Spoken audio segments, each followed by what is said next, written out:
气死！师傅啊，你哎呀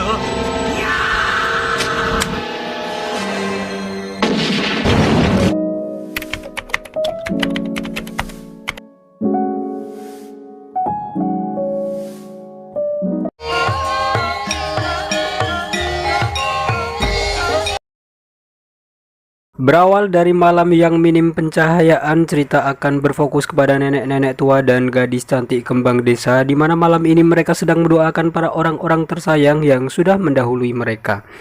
Nenek tersebut bernama Bibi Sam dan ini wujud neneknya, dan malam ini dia tidak sendirian, tentunya ditemani oleh si gadis kembang desa yang bernama Nona Lin, dan inilah gadisnya. Di saat mereka selesai mengirimkan doa dan membakar mantra dengan sekonyong-konyongnya, tiba-tiba si bocil Epep tak berakhlak buang air di tempat pembakaran mantra.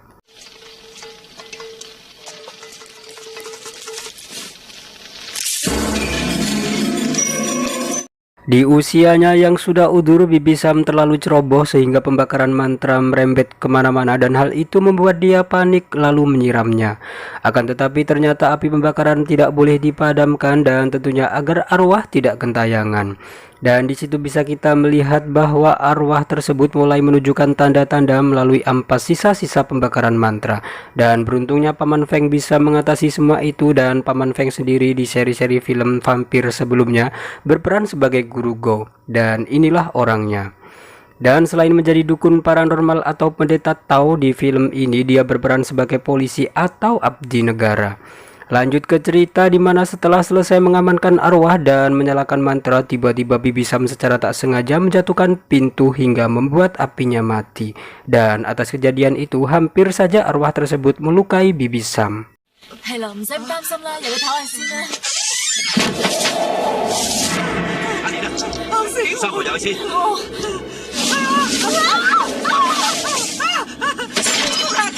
Mengetahui bahwa arwah tersebut mulai takabur, Paman Feng pun melakukan ritual khusus untuk merukiahnya dan menangkap arwah tersebut.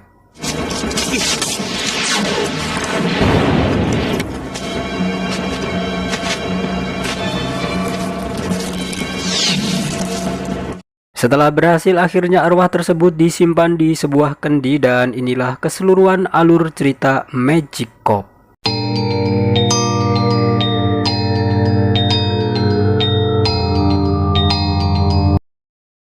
Mengawali debutnya sebagai seorang detektif, malam ini Mr. Lam menyamar sebagai pemusik untuk menyelidiki kasus-kasus barang terlarang yang akhir-akhir ini marak terjadi di ibu kota. Dan inilah Mr. Lam, tentunya dia tidak sendirian, dan ini adalah Sersan nomor 2237. Biar gampang nyebutnya kita panggil saja Mr. Sadi, dan beliau juga mendampingi Mr. Lam untuk memecahkan kasus-kasus yang belum terpecahkan. Oleh sebab itu malam ini mereka diam-diam mengintai wanita yang duduk sendirian di sebuah warkop milik Bu Gea. Akan tetapi ternyata setelah didekati, wanita tersebut terdiam kaku tanpa seribu bahasa. Namun tiba-tiba... 小姐，我哋差人嚟嘅。如果為你個箧有啲問題，小姐，杯嘢唔啱飲啊？啊？ Setelah sadar bahwa kekuatan wanita tersebut melebihi Hercules apalagi Mr. Limbat, Mr. Lam pun menyarangkan timah panas tepat di bagian kakinya. Akan tetapi ternyata wanita tersebut tidak merasakan efek apa-apa sehingga wanita tersebut terus berjalan dan menyeret Mr. Sadi hingga menyentuh aspal di jalanan. Mengetahui bahwa dari arah sana ada sebuah truk yang melintas, Mr. Lam pun menembak borgol yang mengait di antara Mr. Sadi dan wanita tersebut. Akan tetapi setelah berhasil menyelamatkan Mr. Sadi, akhirnya si wanita tersebut tertabrak dan tewas di tempat tanpa bekas luka sedikit pun. 份 report 點寫啊？點寫啊？嚇！ 揾人 Setelah peristiwa itu mereka pun harus membuat laporan tentang kejadian malam ini, dan tentunya mereka harus mengumpulkan data-data yang lengkap untuk mengidentifikasi mayat wanita tersebut. Dan akhirnya tersirat kabar bahwa mayat wanita tersebut tinggal di sebuah desa bersama neneknya, dan ternyata nenek tersebut yang tidak lain dan tidak bukan adalah Bibi Sam yang ada di awal-awal cerita tadi. 打電話總未走幾多伙計攞料，個阿婆70幾歲人㗎啦，有個阿婆78歲，係人都叫做三婆嘅。又做乜嘢啊？ Singkat cerita, pagi pun tiba di mana penyelidikan masih terus berlanjut dan hari ini Paman Feng pun ikut diundang dan ikut andil dalam menangani kasus tersebut. Dan tentunya Paman Feng tidak tega meninggalkan Nona Lin sendirian di rumah sehingga dalam kurun waktu penyelidikan, Nona Lin pun ikut menemani Paman Feng hingga batas waktu yang tidak ditentukan. Dan hal itu dilakukan tentunya agar Nona terhindar dari godaan laki-laki lidah buaya. 一個人嚟，同埋阿叔，可以嫁過嘅啫。我閘住啊！唔會啫，唔會啫。阿叔，你打錯人啦！佢幫買翻件衫咋。 Sebagai senior dan punya keponakan yang begitu cantik, tentunya hari ini Mr. Sadi dengan lapang dada menemani Paman Feng guna penyelidikan mayat wanita. Akan tetapi ternyata Paman Feng menemukan kejanggalan dengan penyebab kematian wanita tersebut dan diprediksi bahwa wanita tersebut sudah tak bernyawa sebelum terjadinya penembakan. Lalu setelah itu Paman Feng pun mencoba membangunkan mayat tersebut sehingga hal itu membuat Mr. Sadi terkejut dan entah ilmu apa yang digunakan oleh Paman Feng, apakah sihir dan apakah rawa rontek, entahlah. 想個死人喐，仲有好多方法嘅。哇，前輩，屋你，哇！ Mendapati bahwa kasus ini sangat dekat berhubungan dengan hal-hal yang berbau mistis, maka Paman Feng pun bergegas menemui Mr. Lam untuk melihat data hasil otopsi. Akan tetapi pagi hari ini Mr. Lam belum ada di kantor sehingga Paman Feng pun meminta salinan hasil otopsi dan ternyata printernya error sehingga Paman Feng pun memutuskan aliran listriknya.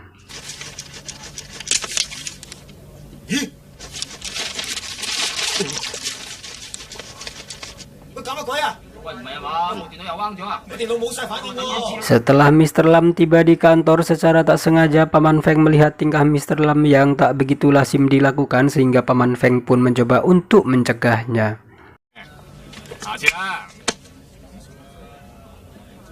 Selepas itu mereka pun ngegibah bersama dan tentunya hal itu dilakukan untuk membicarakan masalah kasus yang terjadi tadi malam. Namun ternyata Mr. Lam mulai tidak suka jika kasus ini dikaitkan dengan hal yang berbau-bau mistis sehingga Paman Feng pun tersinggung dan hampir saja tidak mau ikut untuk memecahkan kasus tersebut.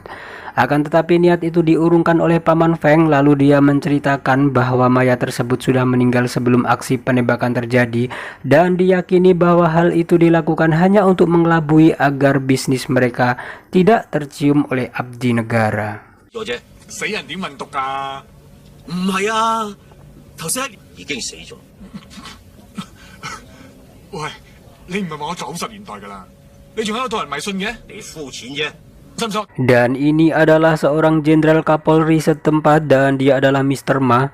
Atas kedatangan Mr. Ma ternyata dia adalah sahabat lama Paman Feng di kepolisian tersebut sehingga Mr. Ma menyuruh Paman Feng dan Mr. Lam untuk datang dan menemuinya di kantornya nanti. Dan hal itu dilakukan untuk membicarakan kasus tersebut secara intens agar tidak diketahui orang lain termasuk para bawahannya. 仲有一嚿啦，林 Sir， 你都入埋嚟。 想唔想聽下呢單 case？ Singkat cerita, mereka pun menemui Mr. Ma dan di situ Mr. Ma memberikan sebuah benda peninggalan leluhur kepada Paman Feng, namun hari ini Paman Feng menolaknya. Di sisi lain, ternyata Mr. Ma memberikan tugas kepada Mr. Lam untuk berpartner dengan Paman Feng guna untuk secepatnya mengungkap dan memecahkan kasus yang begitu rumit ini. Agar tidak banyak orang curiga, maka Mr. Ma memberikan petuah agar tetap menyimpan mayat hingga kasus ini ditutup dan menyuruh Paman Feng untuk tinggal bersama Mr. Lam hingga kasus berhasil terpecahkan. 風叔同你一齊查呢單 case 嚇咩話？仲有啊，真相一定要朝夕報好上去。冇問題啊，我都係為咗湯。風叔搬過嚟同你一齊住。唔係咁啊嘛。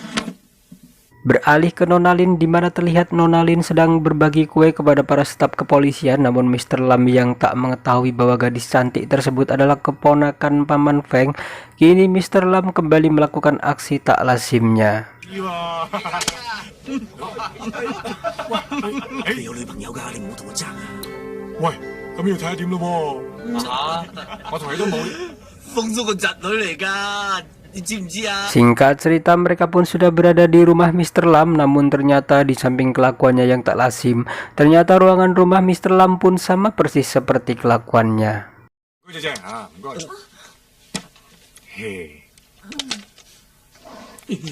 嗱，隨便啦。哇，好靚啊！ Atas kehadiran Paman Feng ternyata membuat Mr. Lam tidak menyukainya, sehingga dengan menyodorkan uang, Mr. Lam mencoba menawarkan kepada Paman Feng untuk menginap di hotel saja. Akan tetapi setelah Mr. Lam ke kamar mandi, terdengar suara seperti membuka dan menutup pintu, lalu disusul seperti ketokan palu, sehingga hal itu membuat Mr. Lam curiga. Ternyata semua ruangannya sudah berubah layaknya acara di TV, yaitu bedah rumah. 喂，你出面拆樓啊？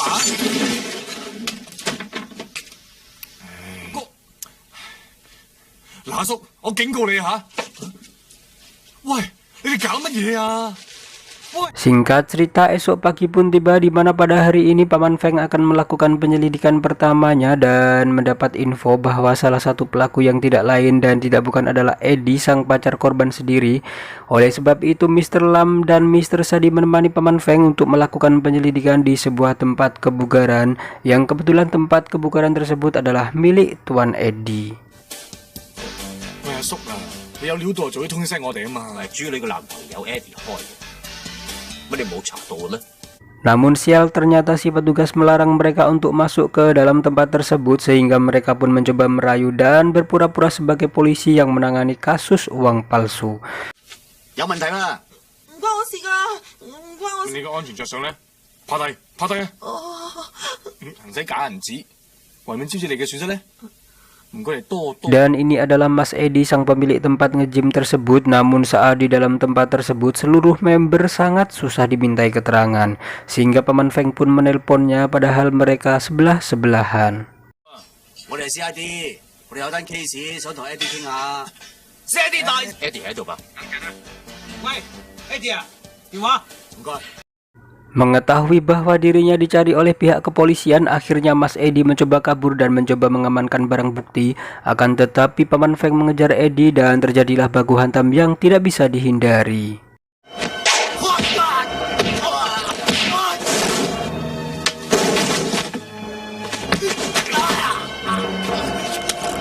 Dalam pertarungan tersebut, Paman Feng sudah mendapatkan apa yang dia inginkan, yaitu sampel darah dari Mas Eddie, sehingga saat itu juga Paman Feng pun membiarkan Eddie pergi, lalu menyuruh Mr. Sadi untuk menyiapkan perlengkapan dupa dan semacamnya. 喂，影立咗啊！阿姐，幫我攞嘢。 Atas peralatan yang sudah dipersiapkan oleh Mr. Sadi, kini Paman Feng ingin melacak di mana mobil yang dikendarai oleh Mas Eddie pergi. Dan tentunya dengan sampel darah yang ia dapatkan, ternyata Guru Go mulai berdoa dan meminta tolong kepada Mr. Sadi sebagai medianya.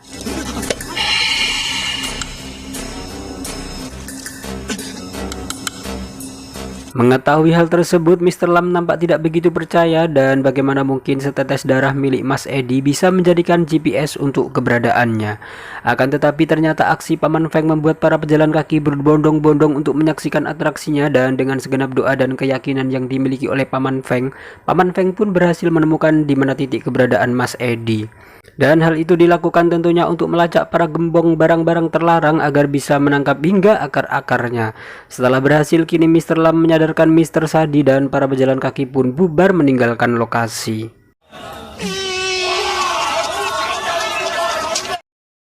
Lalu cerita beralih dan fokus kepada bos besar asal Jepang, yaitu Nona Kimochi, dan ini parasnya. Selain bos besar, ternyata Nona Kimochi pandai bermain sulap, atau kalau di sini kita biasa menyebutnya ilmu santet. Dia tidak sendirian, tentunya ditemani oleh tangan kanannya, yaitu Mr. Takeshi, dan ini Takeshinya. Mendengar kabar bahwa Eddie telah dicurigai oleh pihak kepolisian, maka Nona Kimochi tak segan-segan untuk melukai Eddie. 係。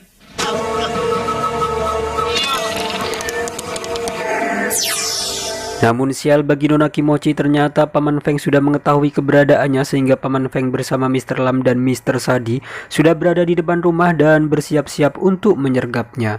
Akan tetapi ternyata Mr. Lam tidak terlalu percaya kepada ramalan Paman Feng, sehingga Paman Feng pun mengikatnya di sebuah mobil agar tidak banyak bicara.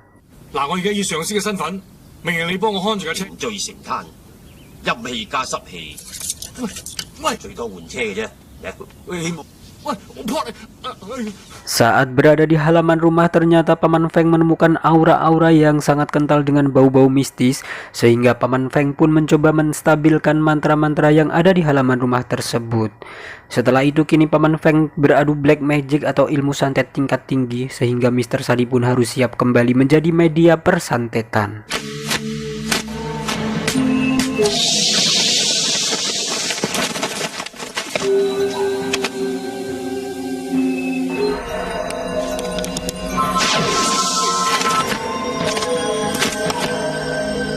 Setelah berhasil mengimbangi ilmu Nona Kimochi, kini Paman Feng dan Mr. Sadi merangkak masuk ke dalam rumah tersebut. Lalu tiba-tiba Mr. Lam datang lengkap dengan kap mobil di tangannya. Akan tetapi setelah berhasil membobol pintu, ternyata Nona Kimochi memanfaatkan tubuh Mr. Lam. Lalu ia pun lenyap dan pergi entah kemana.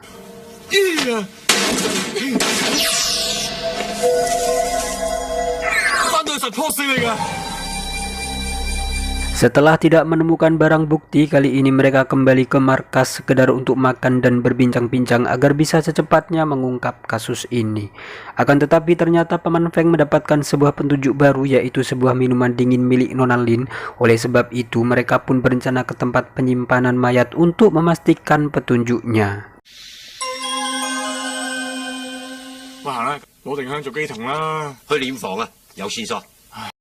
Singkat cerita, malam pun tiba di mana terlihat pada malam hari ini Mas Edi dihidupkan kembali oleh Nona Kimochi, dan hal itu dilakukan tentunya untuk melacak keberadaan Mr. Lam yang tadi siang menyergap kediamannya.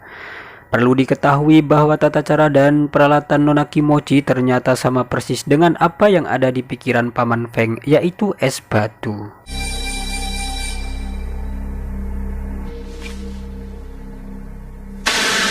Dan pada malam hari ini Paman Feng sudah berada di lokasi tempat penyimpanan mayat, dan dia akan membuktikan tentang apa yang dilakukan oleh Nona Kimochi. Benar saja, pada malam hari ini Paman Feng menemukan bahwa di dalam tubuh mayat tersebut ternyata tersimpan sebuah cairan, yaitu berupa es batu.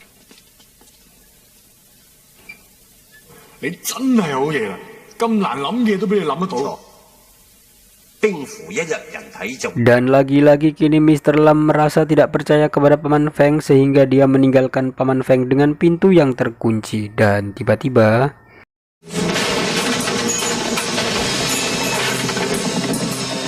ya, betul sekali, Mas Edi pun datang kembali. Namun kali ini kedatangan Mas Edi yang tidak lain dan tidak bukan adalah hanya mengincar Mr. Lam saja. Setelah baku hantam terjadi, guru gua mencoba untuk membuka pintu, namun ternyata mereka salah memberikan kuncinya.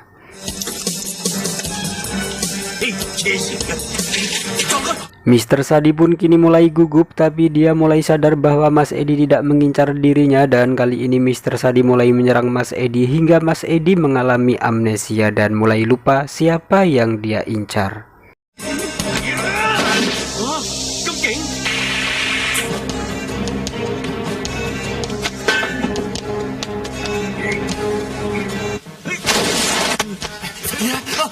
Layaknya mayat hidup, ternyata Mas Edi tidak bisa melihat begitu jelas, namun sial bagi Mr. Lam yang tergelincir tepat di hadapan Mas Edi. Beruntungnya Paman Feng sudah bisa keluar dari kamar mayat, sehingga Paman Feng mencoba untuk mengeluarkan pasak es batu dari kepala Mas Edi. Akan tetapi Mr. Lam tidak bisa menahan es batu tersebut, sehingga perkelahian pun terus berlanjut.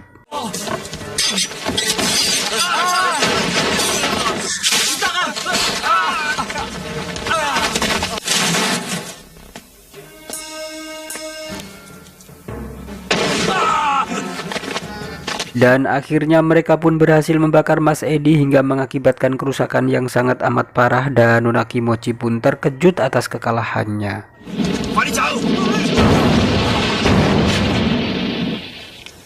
Selepas dari peristiwa itu, mereka pun melaporkan kepada Mr. Ma atas terbakarnya penyimpanan mayat dan atas kejadian yang baru saja dialami oleh Paman Feng. Akhirnya Mr. Lam percaya bahwa apa yang dikatakan oleh Paman Feng semuanya terbukti pada malam hari ini.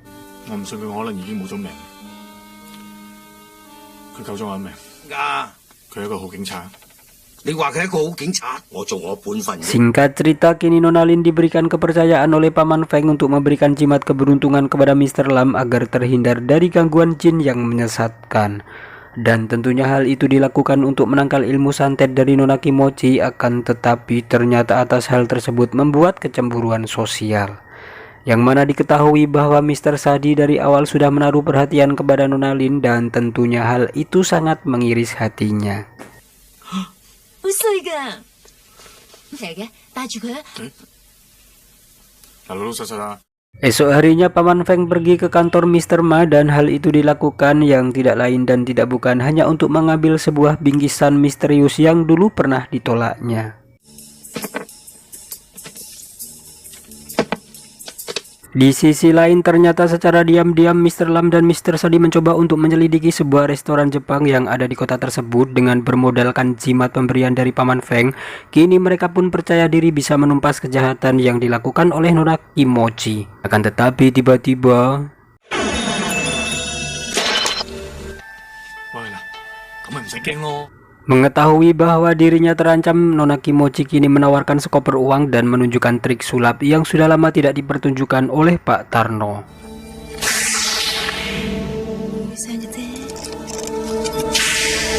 Dengan uang dan perjanjian damai tentunya Mr. Lam ingin buru-buru meninggalkan resto tersebut, akan tetapi ternyata Mr. Takeshi tiba-tiba menghadangnya.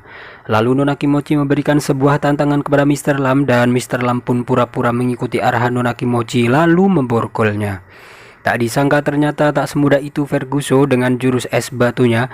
Ternyata Nona Kimochi berbalik menghipnotis Mr. Lam dan hal itu dilakukan hanya untuk mengetahui bahwa siapa nanti yang akan menolongnya. に来るはずよ。私はその人に会いたい。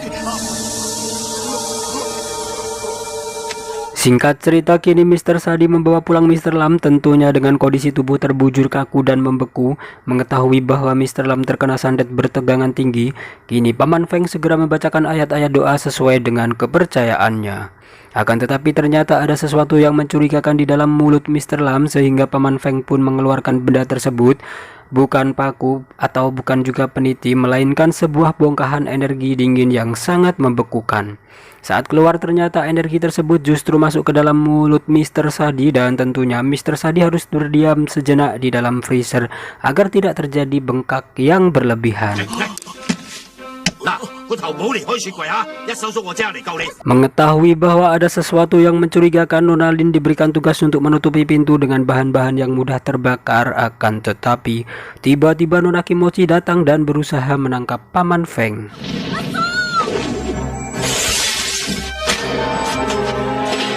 Secara bersamaan benda yang ada di dalam mulut Mr. Sadi ternyata sudah merangkak masuk ke dalam perutnya sehingga Paman Feng pun segera mengeluarkan benda tersebut lalu memasukkan ke dalam oven. Lalu tiba-tiba terdengar gemuruh suara Nona Lin yang ternyata sudah diperlakukan seperti layang-layang hingga terjatuh pingsan. Setelah itu berbagai pertunjukan sihir pun diperlihatkan oleh Nona Kimochi tepat di dalam satir yang mengurung Paman Feng, di mana Paman Feng malam hari ini harus berjibaku melawan sebuah keramik yang berterbangan dan ditambah sebuah lampor berukuran jumbo yang mencoba terus menghantamnya.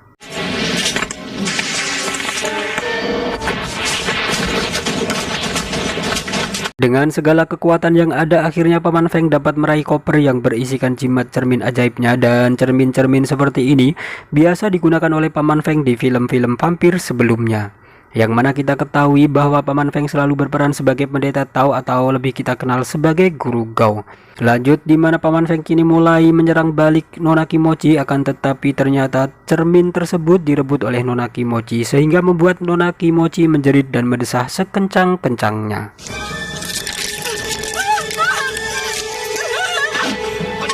Terlepas dari semua itu, ternyata Mr. Takeshi tiba-tiba datang, lalu kini Paman Feng terlibat aksi baku hantam untuk melawan Mr. Takeshi.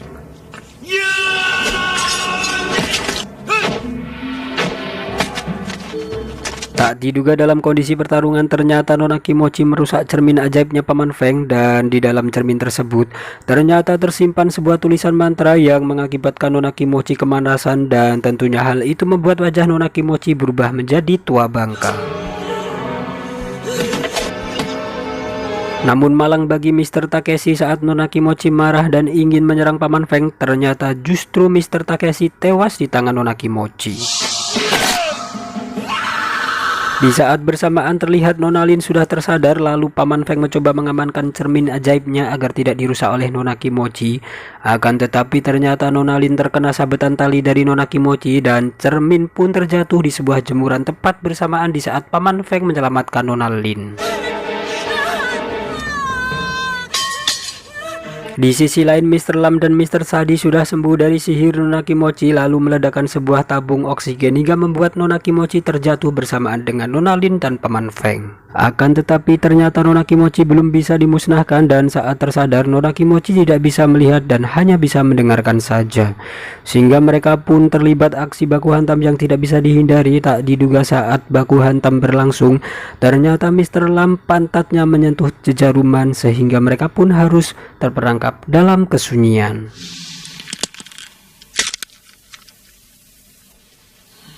Di sisi lain terlihat Nona Lin ingin mengambil sebuah cermin yang tersangkut, namun akibat teriakannya Nona Kimochi pun mencoba menyerang Nona Lin.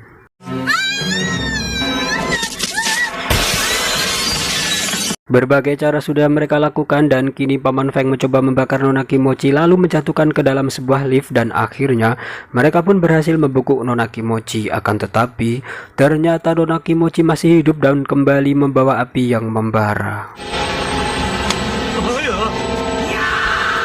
Di saat bersamaan ternyata cermin ajaibnya Paman Feng terjatuh di jalan raya sehingga saat beberapa mobil yang melaju, cermin tersebut memantulkan cahaya dari gemerlapnya lampu mobil yang menyinarinya. Hingga pada saat itu juga Paman Feng mencoba memantulkan cahaya tersebut ke tubuh Nona Kimochi dan Nona Kimochi pun tewas dalam peristiwa tersebut dan film pun tamat.